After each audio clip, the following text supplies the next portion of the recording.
Greetings, Light Tribe. Janine Palmer here, Spirit Silver Moon, Harmony Energy Healing, Sacred Sessions. I'm doing a video today on superiority, I suppose. Masks of superiority. I did take a few notes I might look at later, make sure I don't forget anything I wanted to cover on this one. Okay, so these videos are to discuss and point out perspectives of things I've learned through others. Things I've learned from them and their behavior, and how I respond or react to that behavior. So I often talk about discussions that I have with friends because I learn from everyone and everything. And I think sometimes it's important to discuss these things because a lot of people are going through them and there's many things we don't understand. So having a dialogue, talking about them, offers different perspectives to try to understand things that seem really hurtful. Maybe until we just learn to not get drawn in, because they're all tests. Okay, so, and I've observed this, okay, had people come into my space in these behaviors where we can try to be helpful, but sometimes we can't. They come to us for a reason, with these things they struggle with, okay? And those things test us. And then it teaches us how we want to respond or react, or what it means to us, okay? It might trigger wounds or weaknesses in us, and we might ask ourselves, you know, why we feel the way we do about something someone else is doing around us or toward us, or behaviors that we observe. And what's the difference between observing and judging?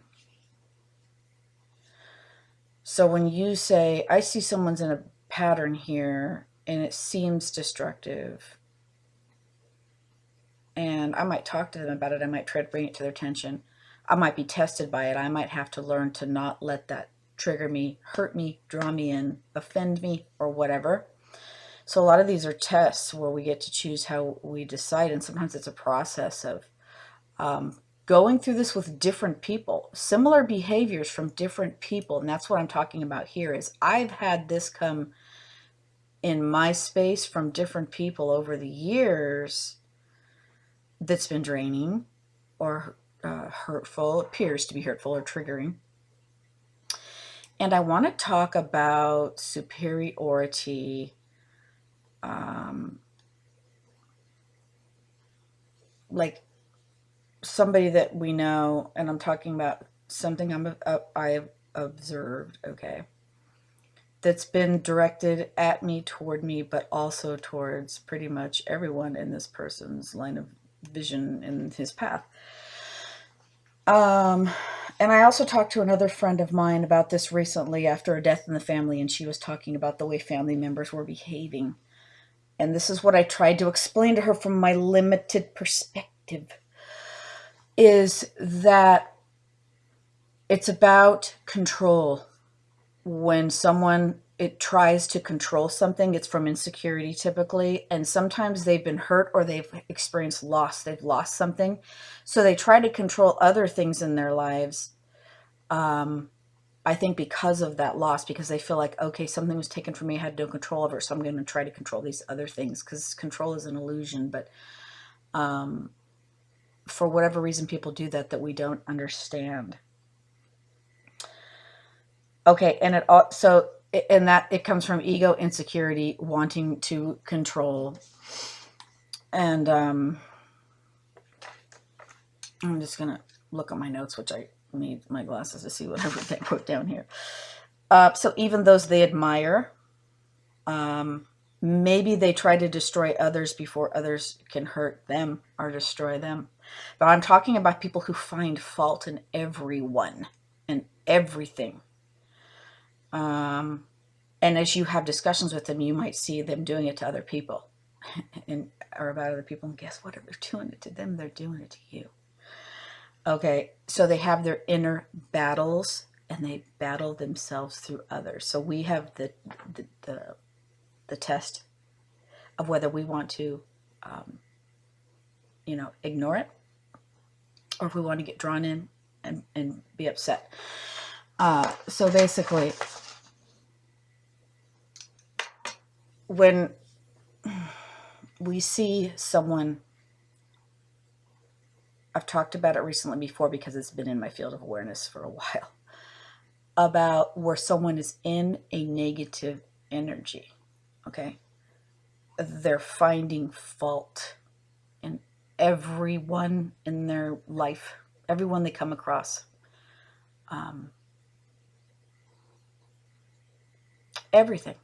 Everything around them, they find something negative to say about it, okay?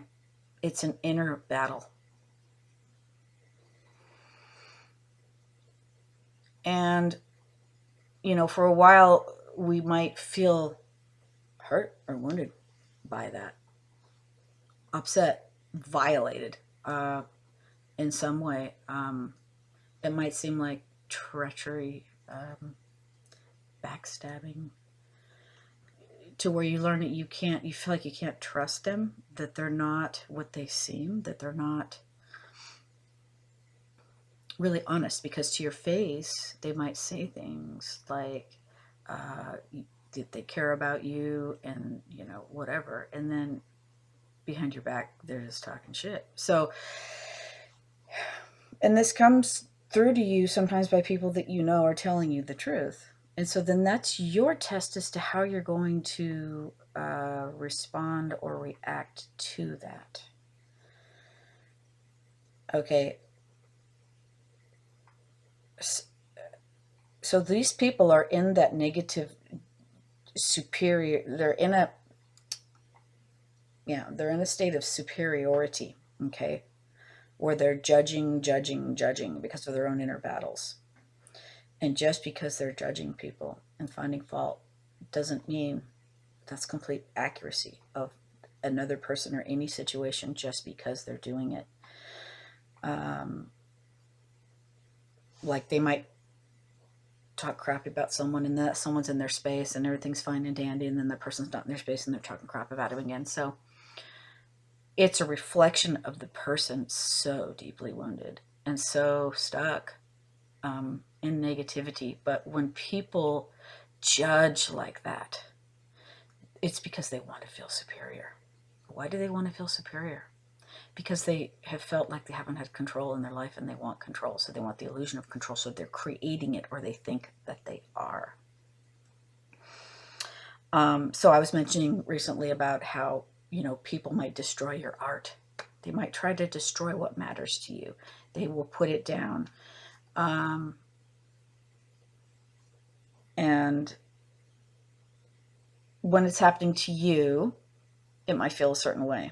But when you have the awareness that you're not the only one they're doing it to, because like what I was saying about my work being put down, I remembered that early on in my conversations with this person, he did the same thing to another woman who was writing poetry. He would just put it down and find fault with it. So they're patterns.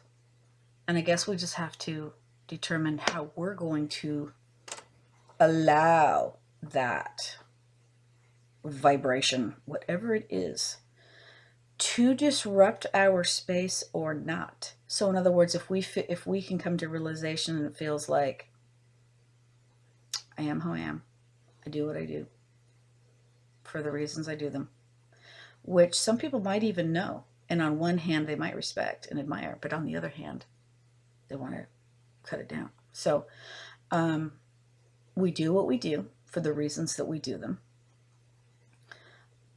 If we come to a place where, we know ourselves enough, our path, our purpose, our passion, that we need to do what we're going to do. And some people don't get it. In Earth School, there's going to be people that come along our path that are going to not understand, or they're going to attack, or they're going to try to harm others. And it happens to everyone for reasons we don't understand, and it feels hurtful unless and until we can learn to detach and to rise above. It's good to have confidence, but not necessarily to be cocky and conceited, okay? You know, you don't want to be in a situation where you don't, in a situation where you doubt yourself or you beat yourself up or you're too hard on yourself. Even if other people are doing it around you, okay? It's a test for you to stand up and see yourself, right? So sometimes we know our path and our purpose, and we have to recognize that sometimes when people are asshats, it's because of their own issues that they're projecting, and it's sad. And you have to realize sometimes you can't fix them. You can't fix them, and you have to leave them where they are.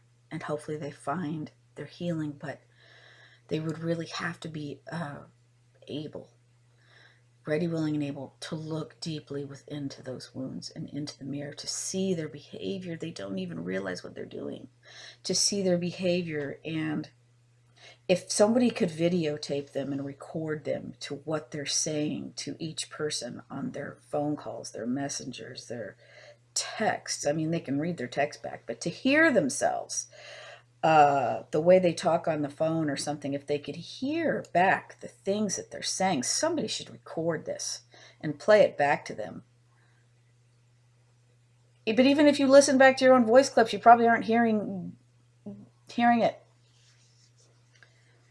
It's about removing the veil. It's about, see, the masks drop where other people see through the mask too what's going on there. But if the mask could drop in a way that we could see ourselves, if we could be more reflective, if we could question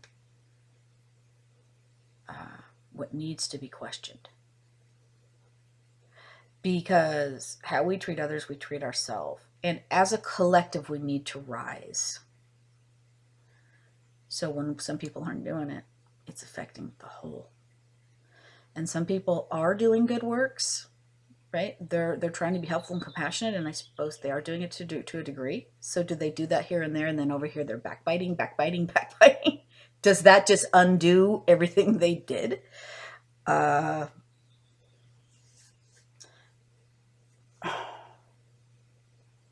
don't think humanity is going to be able to collectively rise until people get the hell out of judgment. There's a difference between observation and judgment. When you're putting people down and finding fault and negativity and living there, that's a hellish state. That's the lower vibrations that humanity and the planet's trying to rise out of right now. Just something to think about. About stepping out of the land of superiority, of thinking or feeling we're superior, or feeling that we need to feel that way, to where we are constantly judging others.